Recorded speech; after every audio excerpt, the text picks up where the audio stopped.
Hello, and welcome to the next version of Collections Corner. I'm here with my co host, Rifqa, and today we have a very interesting topic. We're going to be talking about conversational AI or AI in general, really.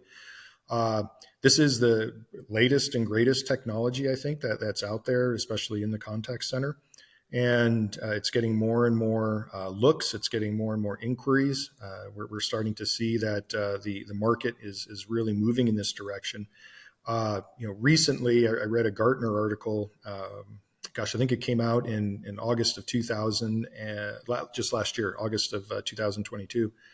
And in that article, they mentioned that by 2026, that this kind of technology is going to save contact centers 80 billion. That's 80 billion with a B dollars in expenses. It's massive, absolutely massive. Uh, Huge. and I read an article recently where a CEO of a major debt buyer, talked about how this technology, analytics plus digital collections, have been able to help him reduce the contact center FTE by almost 60%. So this is transformational. It is absolutely a transformative type of technology that once it's deployed and used appropriately, can really make a big difference in how contact centers are run and how companies are going to establish their P&Ls going forward. So in order for us to really have a richer conversation on this today, we've got a very special guest here with us, Dilip Dand. And Dilip is a skilled product and customer experience leader with over 15 years of experience leading digital transformation and delivering outstanding results for customer service organizations. He specializes in voice, and more recently has focused on developing conversational AI strategies across the enterprises with the companies that he works with. He holds a master's degree in computer science and specializes in artificial intelligence, and is pursuing his chief product officer certification from the Kellogg School of Management. So in his free time, he enjoys photography, and I can attest to that. He is an amazing photographer. And so we're really excited to have Dilip here with us today to talk about the artificial intelligence technology. So welcome, Dilip. Thank you, Dan, and thank you, Rifqa, for having me. Excited to be here.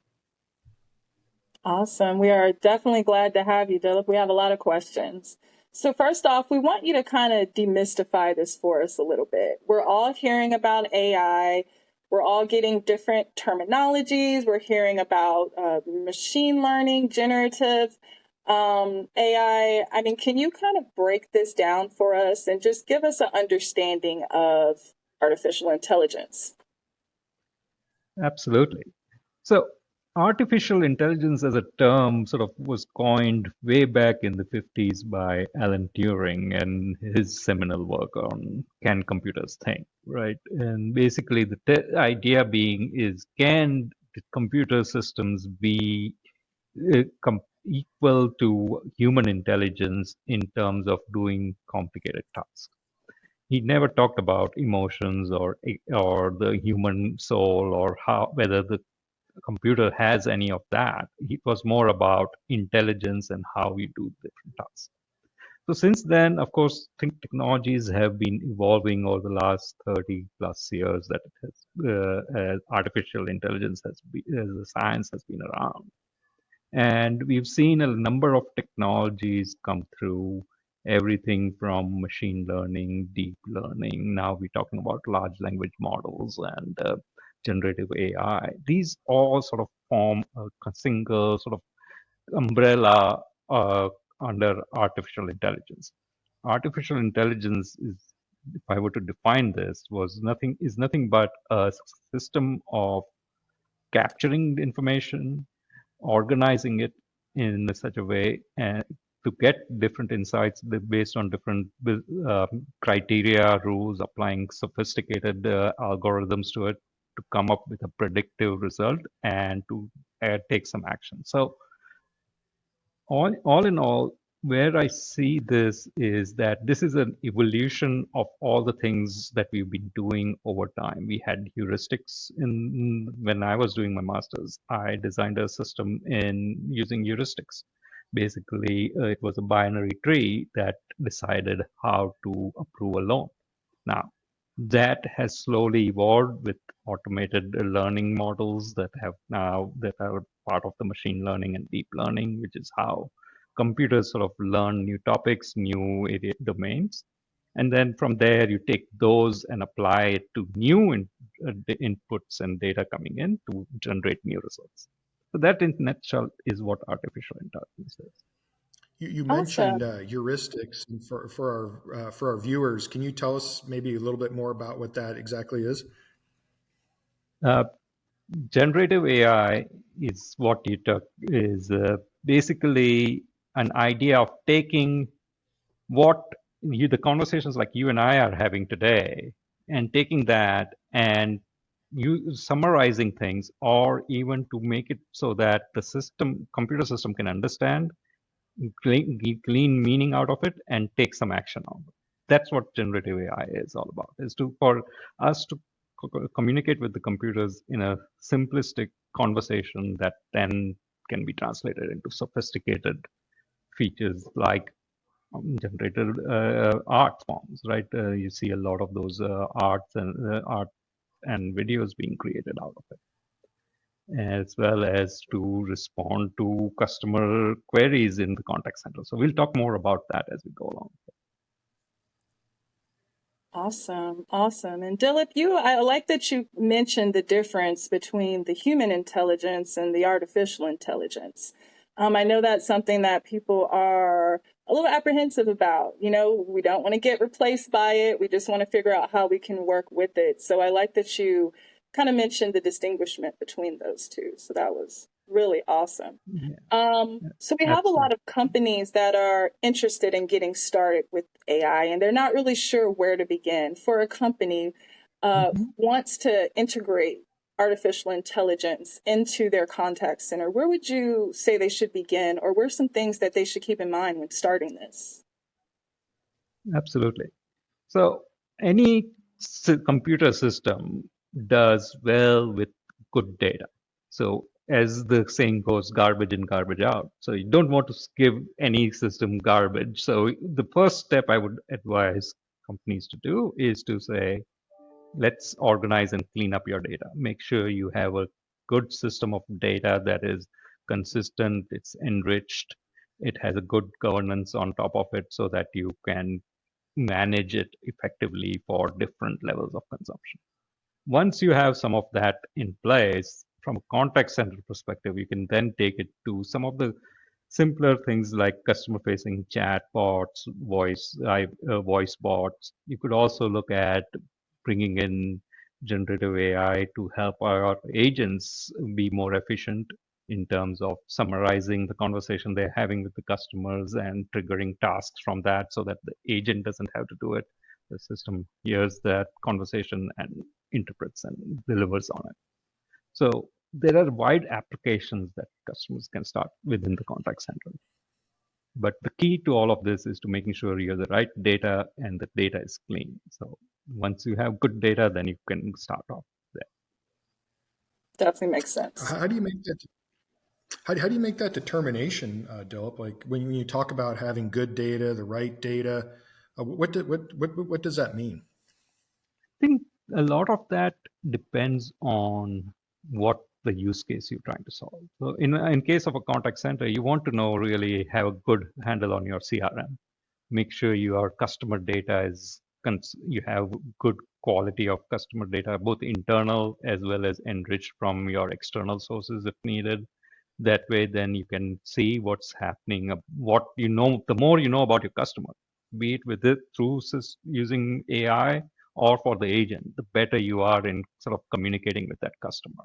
So that's what I mean by having good quality data, is that enriching that customer data for you, in specifically in case of contact center, or making sure the transaction data that you have is clear and it's readily available. You have the right set of details around the transactions that you can then use to make decisions on.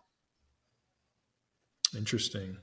Yeah, and Rifka, you and I talked about, I think, in one of our prior podcasts, just how we used some technologies. I think we talked about like an AI coach tool, Yeah, where we could use that as something where we could help collectors collect with empathy, as an example, absolutely. and be able to look at that. And so I know for you, as an operations person, are always looking for this kind of advantage, if you will, in being able to give your teams the best opportunity to be successful.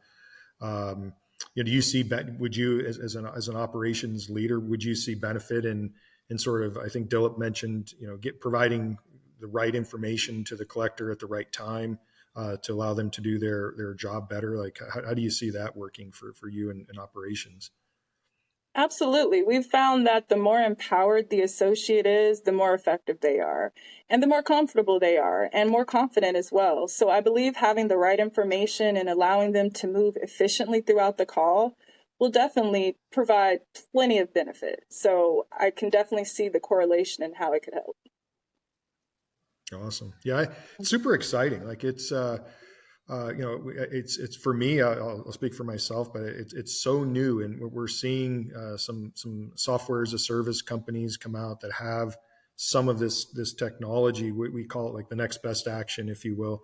Mhm. And so the software goes and grabs, as you say, develop information, from the host system, from the client system, and it brings it in, and based on the customer experience, it'll allow it to go ahead and inform as the if a customer I don't know, says I'm lost a job or something, and it'll recognize that, and it'll pop up some information to say offer reduced payment plan or something along those lines. So Yeah. excuse me. So if we can maybe go down one further level below the contact center, like from a collections perspective, Dilip, like if I'm wanting to, you know, bring in a digital strategy that involves conversational AI, with a chat bot and a voice bot, like what kind of use cases might I be looking at, and how would I um, make sure that my strategy works using these two different types of Mhm. technology, although they're still sort of based on the same premise, but one's simply chat, the other one's voice based. Yeah. How would I use this in collections? So the way I would use this in collections would be to look at a few simple use cases to start off. One is obviously just getting the basic information out of there. That way, your agents don't have to spend valuable time trying to explain the plans and the options that you offer, or if questions the customer might have around hours of operations, or Mm. etc. That this basic FAQs, if you will. That way, then they can self-serve. The other simple use cases around all of those would be things like making a change in my payment schedule, or a one-time delay in my payment for this month, right? Those are the type of use cases where it's a quick one and done things that the customer can do it on themselves. So it's a one-time thing. But then if they have to do a more sort of a repayment plan, that's where then the agent comes in to help them. So where I see the use cases from a collection perspective has to be a mix of providing information, doing simple automated tasks being done quickly and easily without agent interaction, and then handing off to an agent to do the more complex negotiation around different payment plan options and what the customer can afford. So Interesting. Yeah. that's how I would start. Okay. Uh, so let's address the elephant in the room when it comes to financial Right. services companies, and that is data, as you say. Um, I would say that most banks and financial services companies are very stingy when it comes to sharing data. And Hmm. so, if they were going to purchase this software, go out to a company who provides this kind of service, um, how can how can a company that provides this kind of software and technology, how can they convince a financial services company that it's okay that that the sharing of the data will not compromise any of the integrity of their customer information or anything like that, and what kind of implementation can reassure them that it's done in a safe environment and so forth, so that makes it easier for banks to really take the plunge and sort of open Yeah. up their data to allow this to work to its fullest potential, kind of a thing. Now, there's a mixed bag on this front. Like I've seen some leading banks really adopt this technology and are bought into it and therefore are comfortable working in it and sharing that data. You're right, there are several banks that are not yet up to that part. And partly a lot of the time that they're concerned about is around data security.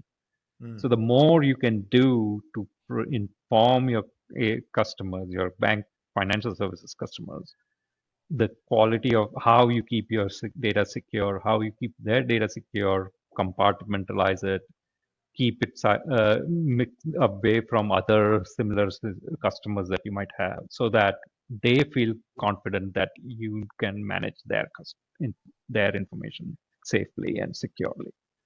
The second piece I would also advise them you say to go on is that the AI revolution is coming.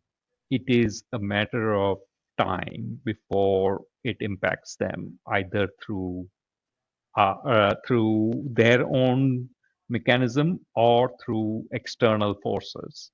And so the sooner they can get on that bandwagon, the better off they are in terms of realizing the benefits of it. Because by improving the efficiency of your contact center in this case would help them save the money that they would have otherwise spent with you, but also provide a better customer service, and therefore now they will have more opportunities to do more business with you in other areas. So it's a different logic to say, like as you said earlier, people are scared because they don't know what the technology is doing. But the point to make here is that it is not, the people should not be scared of AI as taking over their jobs. What people should be scared of is AI plus a human combining together to compete against them if they don't leverage that technology. Mm. Right. Pretty And powerful that's advice the there. future. Very powerful Yeah. point. Very powerful point. It sounds like what you're saying, Dilip, is it's coming. So it's better to It's just coming. go ahead and get educated on it and get acclimated on it before it becomes something that's working against you. Use it as a tool. And right, and exactly. Use it as a tool so that you are the one empowered with AI, making those smarter decisions, smarter actions that is delighting your customers, and therefore they're doing more business with you. And that's what we all want. That's Yes. always the Exactly goal. right. Right. So, Can last question for you, and then we'll wrap up for today. But mhm. can you be too late? If I'm a bank or financial services companies, is there a point where it's too late? Or I'm so far behind that I'm really at a disadvantage. Like how much of a window do I have before it becomes too late, kind of a thing? Well, right now, I think you have a fair bit of window. Now, as we've seen in the last few months with generative AI, that window is moving very fast and rapidly. But having said that, the core businesses are not changing that fast. Now, the technology portions of it are changing, so we hear those stories often. But when you think of the business itself as a whole, it is still moving at its own pace. So you have some time to adopt it. That doesn't mean you can wait for another 12, 18 months to start on it. Mhm. You have to start now to at least get your data house in order. Because unless you have that data house in order, you are going to be so far behind that it is going to just, the revolution is just going to overtake you. But that is what I would say the urgency for the companies should be, is making sure that data is ready. Then you can start building small use cases and start experimenting and get there faster. But without that foundation, it is still going to be a challenge. Very good. Well, look, Dilip, this has been fantastic. The world of artificial intelligence is massive. I'm still trying to wrap my head around it. I find Yes. It's a lot. I tell everybody I'm like the least technical person this side of the Mississippi, but I'm fascinated by it, and I really feel like this is something that can really drive and revolutionize what we do in collections. So I'm very intrigued by it. Would love to have you back on, in the near future to talk more about this. I think we're just scratching the surface here. Right. But it's been a great conversation today, and we really appreciate you helping us demystify things a little bit. Maybe tell our listeners a little bit about how they can get started in using this technology and some of the use cases where they can use it. So it's been really exciting. Thank you so much for taking the time today. Thank you for having me. It's been a pleasure talking with both of you and sharing the ideas here. It's an exciting space to be in right now. And I think there's a lot more we can talk about and do as in this space. So looking forward to that conversation. Absolutely. Absolutely. All right. Thank you. Well, until next time, we'll see everybody later on Collections Corner. Bye, guys.